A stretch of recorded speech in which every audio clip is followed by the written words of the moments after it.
Bonjour à toutes et à tous. Crois-le ou pas, mais je te garantis que jamais tu n'oublieras cette vidéo. Elle va t'ouvrir une porte vers une réflexion que tu ne soupçonnes peut-être pas. Et même si tu ne vois pas où je vais en venir, reste bien jusqu'à la fin de cette vidéo. Elle est très courte, mais elle en vaut vraiment la peine. Écoute la question que j'ai posée à une intelligence artificielle.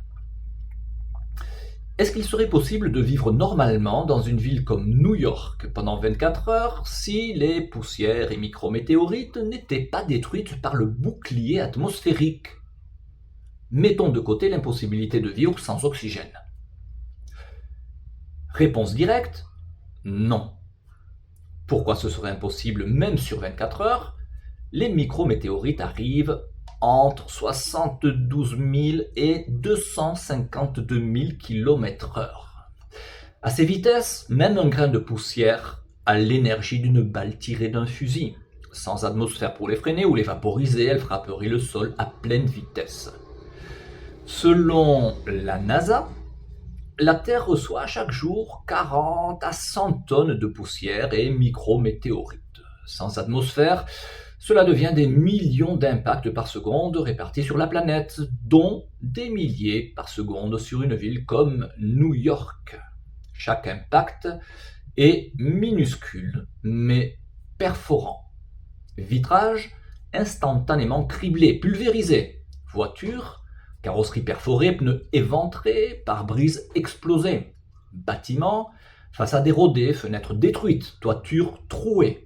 Infrastructure, câbles électriques, fibres optiques, panneaux solaires, feux de circulation, tous perforés en continu. Et finalement, humain, même un grain de 0,1 mm traverserait la peau, les organes, les os. Une personne à l'extérieur serait touchée en quelques secondes. Même à l'intérieur, les bâtiments ne seraient pas étanches à ce sablage cosmique. En 24 heures, New York ressemblerait à une version accélérée de la surface lunaire. Fin de l'IA. Voilà. En 24 heures seulement, sans bouclier atmosphérique, New York ressemblerait à quelque chose d'infiniment pire que ça.